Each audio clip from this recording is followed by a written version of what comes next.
Welcome to a new daily top Askreddit video.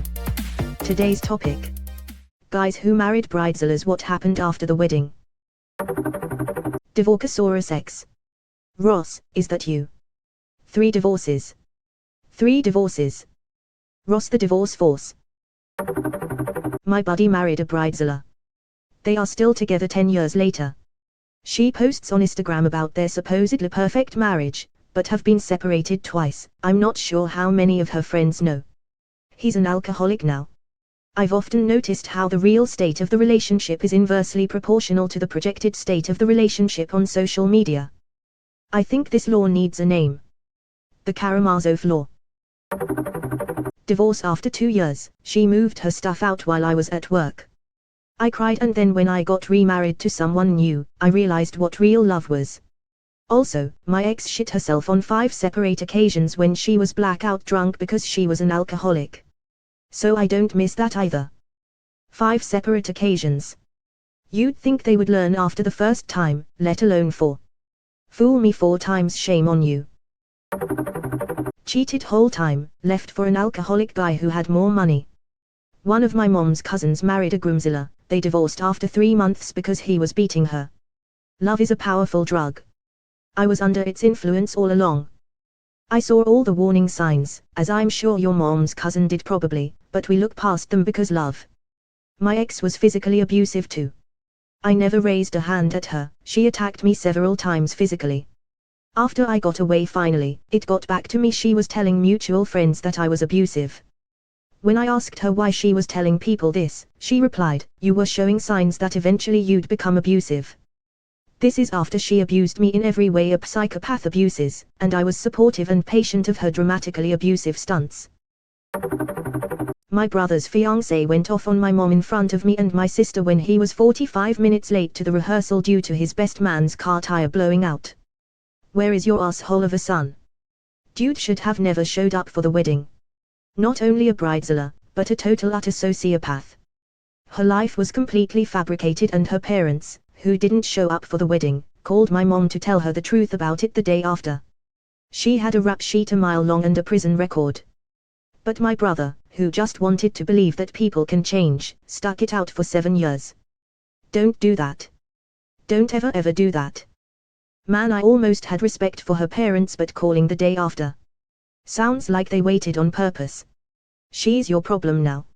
I tell clients all the time, people can change. They just generally don't. I say this too. People look at me funny wondering why the drywall guy thinks it's any of his business, but they gotta admit I'm right. My sister was labeled a bridezilla by the staff at her venue. I heard them. However, the chair coverings were red, supposed to be brown. There was no mirror in the bridal suite for her to get ready at. The photographer was late. The makeup artist was very late, hence the issue with the mirror. The buffet was totally wrong, not a single dish she chose, and they charged $25 a person for what was to be a 4-tier chocolate fountain, but ended up being a small plastic contraption that she saw them unboxing from Walgreens the day of. It's a convenience store. On top of it all, the wait staff was a half the number the contract stated, and the DJ refused to honor the playlist selected. So, yeah, she lost it at the venue. Wow, she had all the reason in the world to go nuclear on them. I hope she was able to get some of her money back. She got the chocolate fountain money back. She had 150 guests, so it added up fast. I'm a pretty chill person, but I'd probably be having a meltdown with all of those issues too. Same here. The issues themselves probably wouldn't bother me as much as the sheer lack of care and respect shown by the venue. I don't mind people making honest mistakes. I usually just shrug things off when they don't go my way, but I get pretty angry when I feel taken advantage of. Damn. I mean, they say always plan for something to go wrong, but that's a catastrophe. IMO, she's well within her right to go apeshit at all that. Edit, hey thanks. She left me 3 months later. After the wedding and vacation was over, I told her we need to pay the debt we just accumulated. She said she didn't have much on her credit card and could pay it off in a couple of months if I picked up some of her bills. I agreed, and 3 months later she had her credit card paid off. She told me she wanted a divorce. We had a budget for the wedding and should have had no debt at the end, but in the last few weeks before the wedding she suddenly had to spend a ton of money on wedding shit I had never even heard of before. And when I say she spent a ton of money, it came out of my pocket. Edit. I feel I should give a little more explanation about how I ended up with the wedding debt, since several people have asked why it wasn't split evenly and about annulment. We didn't have any kids and only had assets we brought into the relationship. By taking the debt, I was able to prevent her from hiring a lawyer to represent her in the divorce, which would have forced me to do the same and cost significantly more than the debts. The debt in itself was about $8,000, which isn't a crippling amount but is still a lot of money to me. That was just the amount over budget on the wedding. She also had a car loan which I, thankfully, did not end up with. She comes from an upper middle class family and has a trust, which is not something I could have gone after in the divorce. I make nearly double in income of what she does. A lawyer would have advised her to claim alimony. She wouldn't have gotten a lot, but she would have gotten something. The judge asked her repeatedly if she wanted to claim alimony. Annulment is very uncommon where we live. We looked into it but did not meet the criteria for one. Instead we went to a quickie divorce lawyer who just puts paperwork together and then we had to do everything else. I luckily work with lawyers and was able to discuss things with them. None of them are divorce lawyers, but they gave me a general idea of how things would work out if it got ugly. I'll never understand the logic of starting one's marriage with massive debt due to an overpriced wedding. The wedding market knows people will just keep throwing money at them, so prices keep going up. Or starting a marriage without full knowledge of each other's finances. My buddy married a bridezilla. She was a bridezilla long before the wedding, and they had dated for about 7 years.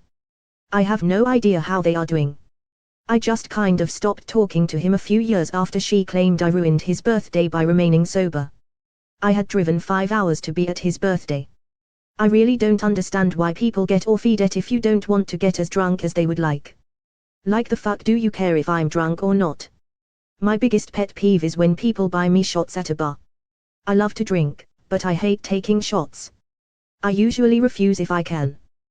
Then they'll berate me for just cheersing with the shot and taking a chug of my beer instead. Like, how on earth does this affect them whatsoever? I married a bridezilla. He is a lovely, sweet, thoughtful man, but boy did he lose it surrounding the wedding. I could have been married with about 3 special people there. He needed 200 plus. As far as I was concerned, we could eat off paper plates and napkins and have a big bonfire to burn them afterwards. He need personalized moist towelettes. You get the point. He is a lovely person and I love him dearly, but I will never marry him again. My ex-husband was the same way. We're getting married at this resort, on this mountain, with this cake, and inviting these people. Set it up. Current husband, who I'd marry once a year if I could afford it, was concerned about making the wedding as much fun as possible for us and our guests. He planned some things, I planned some things, everything was chill, and we did indeed have fun. We did this. I've been married before but husband hasn't. First wedding was sit-down dinner, very formal. Second was a barbecue with a cocktail bar in a field with all of our friends and music until 2 a.m. It was awesome. My cousin was married to one. He comes from a very not wealthy area, and has become successful himself after moving out of his hometown.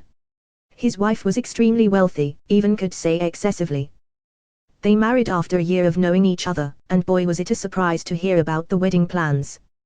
They spent plus 250 Kelvin on the wedding, including catering by 5 to 7 different restaurants. Their food was from different cultures and cooked in front of you, think almost hibachi buffet style. They even had servers in tailed suits and white gloves serving Taco Bell after midnight once everyone was drunk. Once they got married, she was spending more money than he could make.